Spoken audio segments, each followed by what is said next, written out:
30,000 years before Christ, when glaciers crept southward like frozen gods and survival meant understanding the language of ice and sinew, a girl named Kira was learning what it meant to live in the shadows. Now, we need to talk about what life was really like back then, because this is not some romantic story about noble savages living in harmony with nature. This was brutal, day-to-day survival where one mistake could mean death, and where your value to the clan determined whether you ate or went hungry. Kira had learned this lesson the hard way. At 12 winters old, she watched her father disappear through spring ice during what should have been a routine crossing. The clan's response told her everything she needed to know about her new place in the world. Her father had been tolerated but never respected, a decent hunter but not a great one, a man who asked too many questions and challenged tradition just enough to make people uncomfortable.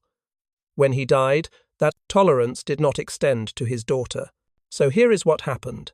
Kira survived on the grudging charity of distant cousins who saw her as another mouth to feed, and she learned to make herself useful in ways that did not threaten anyone. While the honored daughters of successful hunters learned to work with soft rabbit fur and decorate ceremonial robes, the prestigious work that announced your family's status, Kira worked with scraps, tough mammoth sinew that others had discarded as too difficult, brittle tendons from old kills that required soaking for days just to become pliable, materials that demanded innovation because traditional techniques simply did not work. But Kira had one advantage, one person who still saw her as human rather than burden. Her grandmother Eula was the keeper of the clan's fiber wisdom, the woman who knew which plants yielded the strongest thread, which knots held in wet conditions versus dry, which binding patterns distributed weight most effectively. And critically, Eula was too old and too valuable for anyone to tell her who she could or could not teach. That final winter, as Eula's body slowly surrendered to the cold that seeped into aging bones, she passed on more than just technique. She taught Kira the spiritual truth that others treated as poetic metaphor, but that Eula understood as literal fact. Every knot carried the breath of its maker. Rigid strength invited breaking, while flexibility invited endurance. The strongest materials were not those that refused to bend, but those that bent and returned to form. Now, here is where things get interesting. As the old woman lay dying, fever dreams overtaking her consciousness, she began speaking of visions. Spider-Woman, the ancient spirit who wove fate itself, was showing her something new. Threads that bent like water but held like stone, patterns that distributed force across many paths rather than concentrating it on a single point. When others visited Eula's deathbed, they heard only the rambling madness of a dying mind. But Kira listened, truly listened, and filed away every word. The clan's power structure was clear and uncomplicated.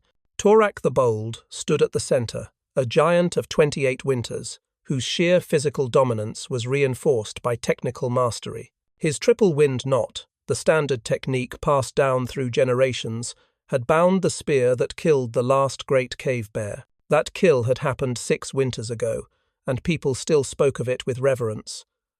Torak's binding had held through the beast's death throes when lesser knots would have failed.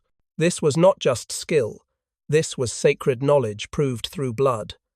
Surrounding Torak were the men who amplified his power. His brother Goran, ambitious and cruel, who enforced social order through intimidation and the occasional strategic beating. Bren the Steady, Torak's thoughtful cousin, who questioned things quietly but never loudly enough to be dangerous. And Uldric the Shaman, ancient at 40 winters, who maintained his influence by interpreting every failed hunt as evidence of spiritual displeasure. These men formed an interconnected system where each reinforced the other's authority. Kira understood this system better than most because she lived beneath it, watching from angles the powerful never considered.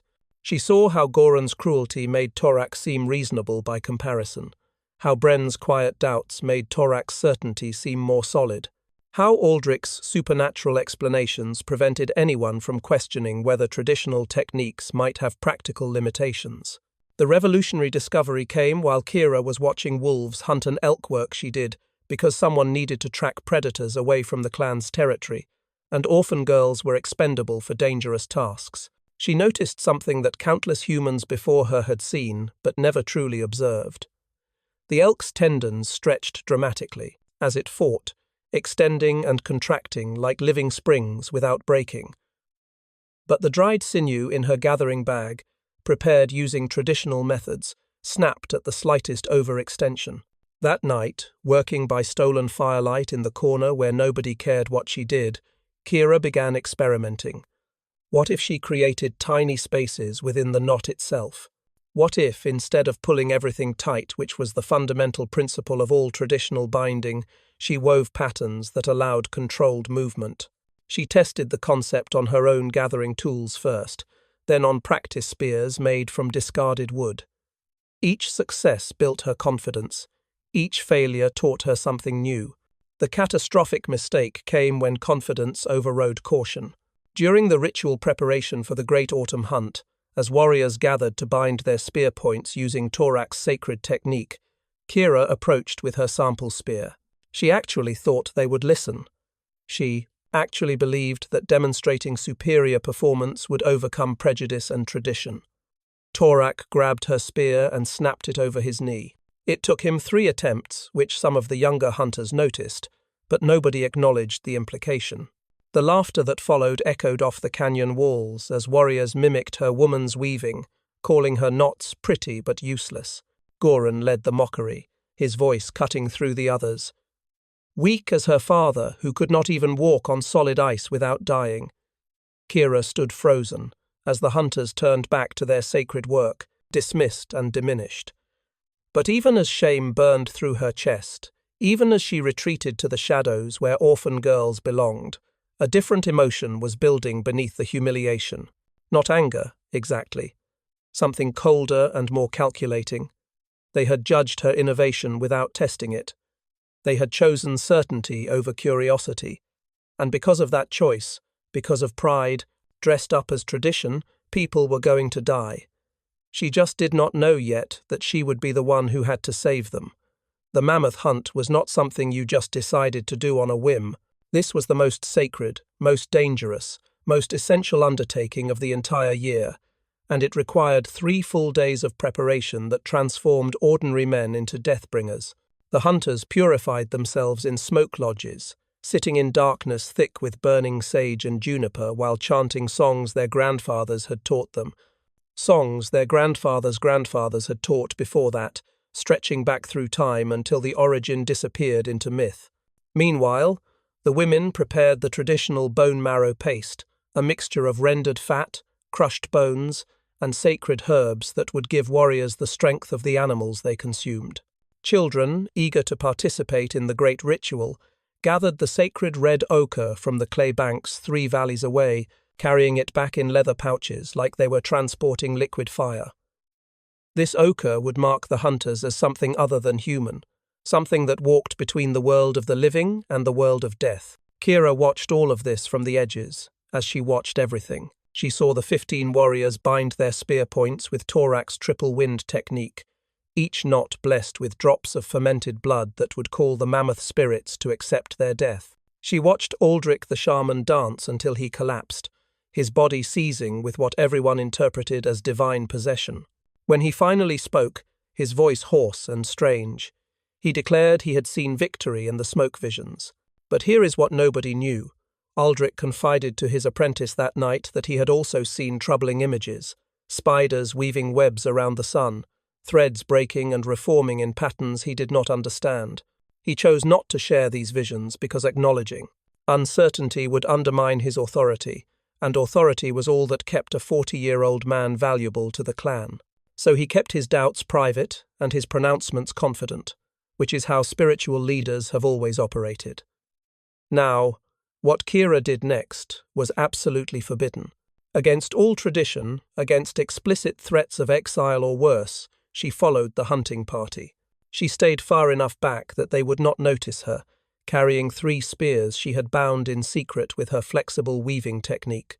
She knew the punishment for a woman approaching the sacred hunt: banishment at best, ritual killing at worst.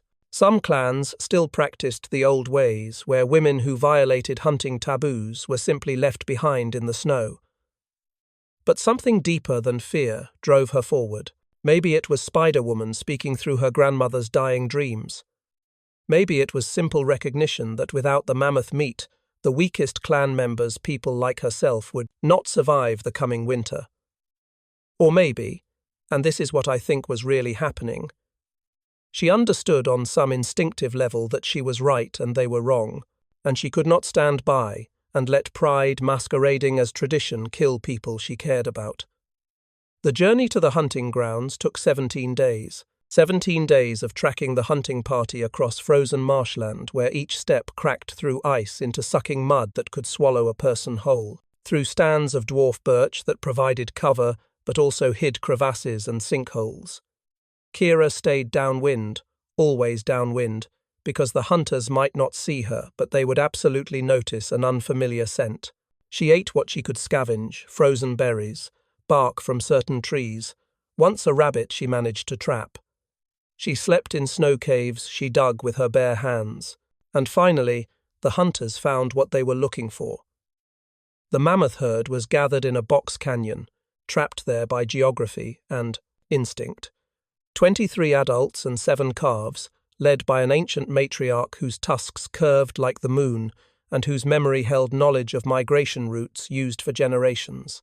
Torak's strategy was time-tested and elegant in its simplicity. Drive the young bulls toward the narrow end of the canyon, where warriors waited in ambush. Young bulls were aggressive enough to charge, but not experienced enough to recognize the trap. The first part of the hunt went perfectly. The warriors managed to separate 3 young bulls from the herd, driving them toward the killing ground with shouts and thrown stones. The animals charged forward, momentum and rage making them unstoppable. The first spear struck true, sinking deep into the lead bull's shoulder. And then everything went catastrophically wrong. Goran's binding snapped under the mammoth's thrashing, just snapped clean through, leaving the stone point buried uselessly in the animal's hide, while the wooden shaft flew backward like it had been launched from a catapult, striking Goran across the face and splitting his cheek open to the bone. Then Bren's weapon failed, the sinew unraveling as the mammoth's thick hide proved tougher than expected, tougher than the deer and elk they usually hunted. Within heartbeats, 3 more spears broke. And here is what you need to understand about wounded mammoths. They do not run away. A deer with a broken spear in its side will flee. A mammoth will turn that injury into rage and come for you with the full weight of its fury. The bull, now bleeding and terrified and absolutely murderous, transformed from prey into destroyer. 2 hunters went down immediately, trampled into the bloody snow with such force that their bodies left imprints like they were made of soft clay. One of them was Torak's youngest brother, 19 winters old, and on his first mammoth hunt. The other was a father of 4 children. Both died instantly, which was probably a mercy given what mammoth feet do to human bodies. Torak himself ended up trapped against the canyon wall, the enraged bull charging toward him with single-minded determination. He had 1 spear left, just 1, and he could already see fractures in the binding from a glancing blow that had caught the shaft earlier. This was the moment when the greatest hunter of the River Clan, the man whose technique was considered sacred, whose triple wind knot had killed the cave bear, faced the reality that his own method was about to fail him. From her hiding place among the rocks, Kira made the choice that would echo through 300 centuries. She did not think about consequences or tradition or taboos. She simply emerged at full sprint, her lightest spear balanced perfectly in her hand, the way her father had secretly taught her before his death, one of the few gifts he had given her, besides his unmarketable tendency to question everything. The spear flew true.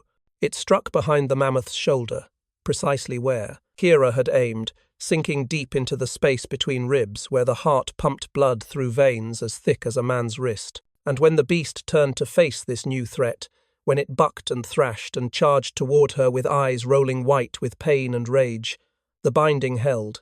It held because the flexible knots absorbed each impact by spreading the force through their woven pattern, rather than accepting it at single points of weakness. The spear bent with the mammoth's movements but did not break, staying embedded, working deeper with each thrash, doing its killing work. Kira threw her second spear into the mammoth's throat. Again, the binding held. The animal took 4 more steps before its legs buckled. It fell 30 paces from Torak, its blood steaming in the frozen air, turning the white snow into spreading pools of crimson. In the silence that followed, that terrible, absolute silence, where only the mammoth's final breaths and the wind made any sound, Kira stood between the hunters and their kill. Her 3rd spear was still ready in her hand. Her position made absolutely clear to everyone present that she had saved them all. Goran, blood streaming from his split cheek, found his voice first. "She is cursed," he said, his words slurred by the injury. "Kill her now. She has violated the sacred hunt. The spirits will destroy us all if we let her live."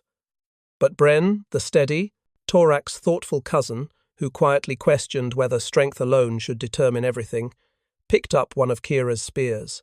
He examined the strange knot with growing understanding, his fingers tracing the pattern that looked nothing like the tight, rigid triple winds they all knew, and he spoke the words that would change everything. "The spirits sent her. They sent her because our pride made us deaf to wisdom." The journey back to camp took 22 days through the first storms of winter, and every single step became a negotiation between old pride and new necessity. Now, here is the political genius of what happened next, because this was not some simple story of the innovator being celebrated and carried home on shoulders. Real change does not work like that. Real change is messy and complicated, and requires everyone involved to find ways to save face while surrendering ground. Torak faced an impossible choice, and he knew it. On one hand, he could maintain his authority by rejecting Kira's innovation, insisting that the hunt's near disaster was a fluke, that traditional methods had served the clan for generations and would continue to do so. This would preserve his status as the keeper of sacred knowledge, but it would also risk future disasters, and everyone had seen what happened when the bindings failed. On the other hand, he could admit that his technique was inferior, that a mocked orphan girl had discovered something better. This would save lives, but might cost him his leadership, because if he could be wrong about this, what else might he be wrong about? Kira, reading these political currents with instincts honed by years of survival at the margins, made the first move. And this is where her brilliance really shows, because she did not approach Torak directly. Instead, she went to Bren, the thoughtful cousin who had already spoken in her defense. She offered to teach him what she carefully called an enhancement to traditional knots rather than a replacement. Do you see what she did there? She gave them a way to accept her innovation without admitting they had been wrong. They were not abandoning ancestral wisdom. They were improving it. They were not rejecting the past. They were building on it. This semantic distinction allowed warriors to save face while learning. They could claim they were refining techniques rather than replacing them, evolving tradition rather than betraying it. And slowly, warrior by warrior, the new binding methods began to spread through the hunting party during those 22 frozen days of traveling home. But the real challenge came when they arrived back at camp and word spread of what had happened. The clan split into factions immediately. The traditionalists, led by older hunters whose entire status derived from their mastery of established techniques, saw Kira's innovation as a threat to the social order itself. If a woman, an orphaned, low-status woman, could revolutionize hunting technology, what other assumptions might be wrong? Who else might challenge established hierarchies? Aldrich the shaman spent 3 nights in the Dream Cave, a deep cavern where toxic gases from underground vents created visions that could be interpreted as divine communication. When he emerged, gaunt and trembling, he announced a revolutionary interpretation that probably saved Kira's life. The spider visions that had preceded her grandmother's death were not madness, but prophecy. Spider-Woman, the ancient weaver of fate, had chosen Kira as her vessel. The new binding technique was not human innovation, but divine revelation. To reject it would anger the spirits who had clearly demonstrated their will by saving the hunters from disaster. This theological framework transformed Kira from violator to vehicle, from cursed to chosen. It was politically brilliant because it gave the traditionalists a way to accept change without admitting they had been wrong. They were not being overruled by a girl. They were submitting to divine will. Aldrich probably did not believe his own interpretation completely, but he was smart enough to recognize which way the wind was blowing and position himself accordingly. Still, some elders resisted. They whispered that Kira had cursed the hunt in the first place, that her presence had caused the bindings to fail, that her rescue was just fixing a problem she had created. But younger hunters, the ones who had nearly died when their spear bindings snapped, began secretly approaching Kira at night. They came to stop the outskirts of camp where she still lived, trading meat and protection for lessons in the new binding method. Each convert strengthened her position. Each successful hunt using the new technique became another proof point. The formal trial of techniques came at the winter gathering when 3 neighboring clans arrived for trade and marriage negotiations. These gatherings were essential for genetic diversity and resource sharing, opportunities for clans to assess each other's strength and prosperity. Torak, displaying the political acumen that had made him leader in the first place, announced a contest that would determine which binding method the spirits truly favored. He would use the perfected traditional technique, refined over generations, while Kira would demonstrate her innovation. The challenge: each would create a bridge across the Spirit River using only wood and sinew, strong enough to bear a full warrior's weight. The river was in full winter flood, swollen with snowmelt, its current strong enough to sweep away anyone who fell in. The water was so cold it would stop your heart in minutes.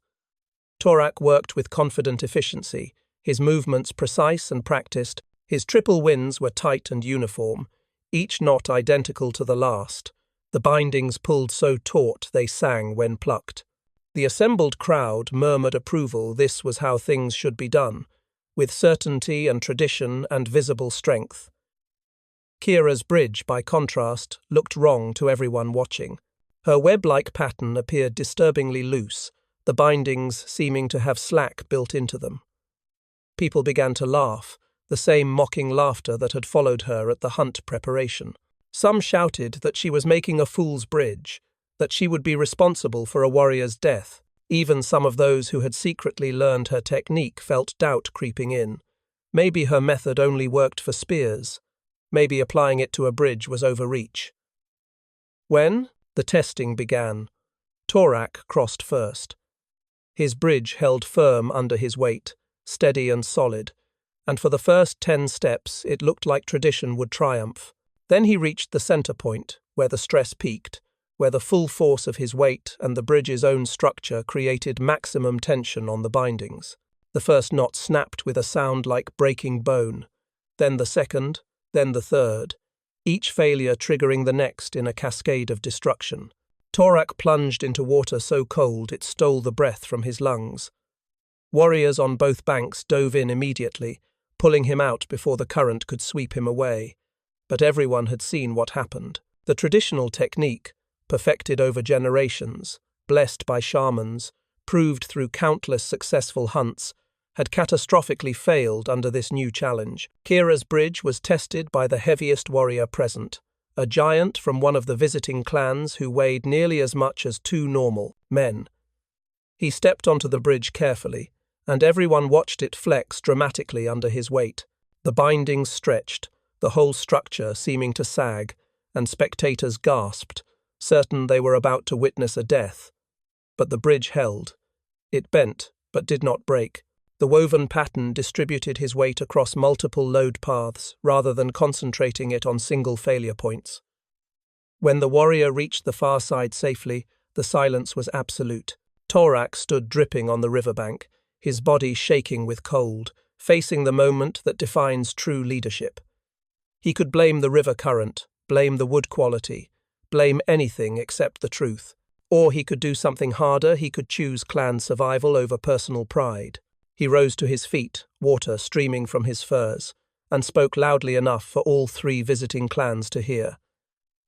The spirits have shown us wisdom through unexpected vessels. We will learn this new way, combining it with our ancestors' knowledge to become stronger than either alone. And with those words, everything changed. The transformation began immediately, but unfolded across generations like the slow growth of glaciers in reverse. Within one winter, every River Clan warrior knew Kira's basic technique, though she was careful to keep the most advanced variations as closely guarded secrets. This was not selfishness, this was survival instinct honed by years of living at the margins. She understood better than anyone that knowledge was her only protection against those who still resented her elevation, who whispered that an orphan girl had disrupted the natural order of things. So she established a teaching system where students progressed through stages, each level requiring not just technical skill but understanding of principles. When should you use flexibility versus rigidity? When should you allow movement versus demanding stillness? How do you read different materials and adjust your technique accordingly?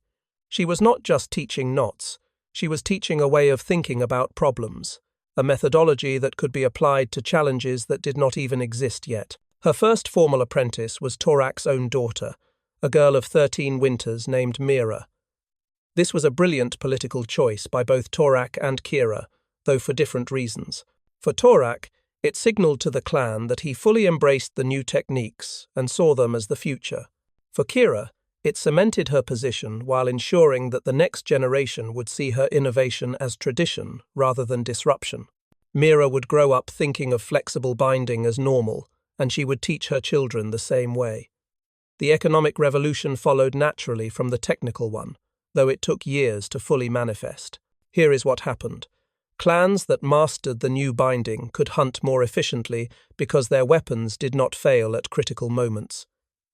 They could build stronger shelters that withstood storms that would collapse traditional construction. They could create superior tools that lasted seasons instead of days.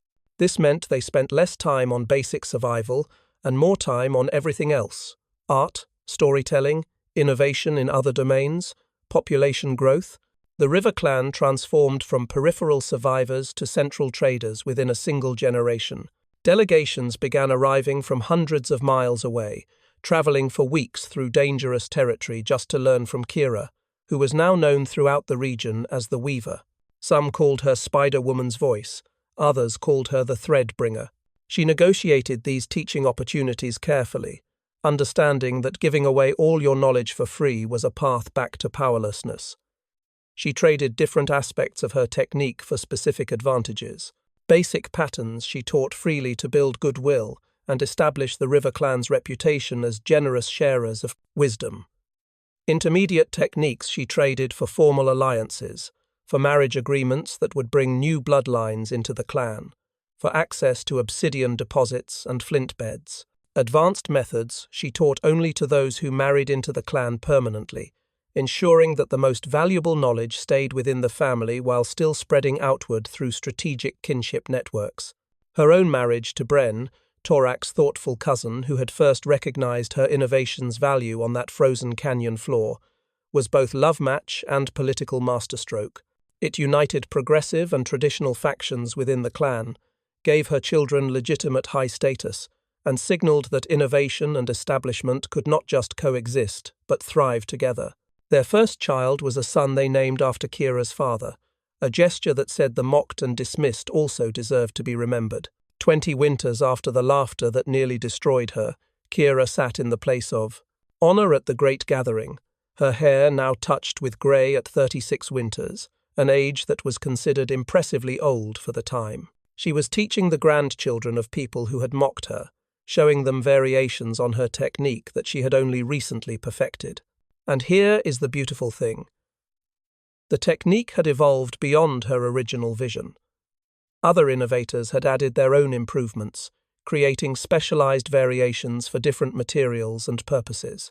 A young hunter named Tarek had developed a modification specifically for fishing nets that made them stronger yet more flexible in water. An elder craftswoman had adapted the principles to basket weaving, creating containers that could hold water without leaking. Someone else had figured out how to apply the concept to clothing, making garments that moved with the body rather than restricting it. Ships bound with the flexible technique could weather storms that would shatter rigid construction, enabling journeys across vast waters that had previously been impassable. This opened up trade routes and migration patterns that simply had not existed before. Composite tools using the multipath binding philosophy lasted so much longer that the same amount of labor could produce twice as much output. The population that could be supported in one place doubled because superior technology reduced the labor needed for basic survival. But the deepest change was not technological, it was psychological. The clan had learned that wisdom could come from unexpected sources, that the natural order of things was not as fixed as everyone assumed, that tradition and innovation could strengthen each other rather than compete. When younger clan members proposed new ideas, they were now met with, "Show us how it works," rather than, "That is not how we do things." This shift in mindset was probably more revolutionary than any specific technique. When Kira died at the remarkable age of 52 winters, the entire confederation of clans gathered for her burial. 52 was ancient for the time. Most people did not live past 40, and many died much younger. She had outlived Torak by 7 years, had seen her grandchildren grow into adults, had watched her innovation spread across territories so vast it would take months to walk from one edge to the other. They wrapped her in a shroud bound with every variation of her technique, from the simplest teaching pattern to complexity that even she had never achieved. Innovations her students had developed, improvements on improvements, a testament to how ideas grow when they are shared rather than hoarded. The shroud took 16 master weavers 3 days to complete, and it was a work of art as much as a burial garment. Torak's son, now ancient and blind at 50 winters, spoke her death song. He told how pride had nearly cost them the future, how a mocked girl's persistence had saved not just lives but possibilities, how flexibility had proved stronger than rigidity in ways no one had imagined. He spoke for 3 hours, which was the longest death song anyone could remember, because Kira's life contained too much to be summarized briefly. 300 centuries later, when archaeologists uncovered preserved bindings in a cave sealed by rockfall 30,000 years ago, they marveled at the sophisticated technique that seemed to appear suddenly in the archaeological record, spreading across continents within what appeared to be a single generation. The complexity was startling: multi-strand weaving patterns that distributed stress across multiple load paths, techniques that would not be reinvented until the development of modern cable engineering. They could never know they held the handiwork of one young woman who turned mockery into mastery, whose flexible strength became humanity's inheritance, whose innovations rippled forward through time in ways both visible and invisible. Bridge, every suspension system, every piece of engineering that distributes load across multiple failure points, traces its conceptual ancestry back to a girl working by stolen firelight, watching how living tendons moved, and asking the dangerous question: what if everything we know is wrong? Kira's knots still hold our world together in ways we have forgotten we learned. The principles she discovered, that flexibility can be stronger than rigidity, that distributed systems outlast centralized ones, that wisdom can come from anywhere if we are brave enough to listen, these are encoded into human technology and human culture so deeply that we no longer see them as inventions. We think of them as obvious, as natural, as the way things have always been. But they were not always. Someone had to discover them first. Someone had to persist when everyone laughed. Someone had to risk everything to prove that a better way was possible. That someone was Kira, the weaver, Spider-Woman's voice, and she changed everything.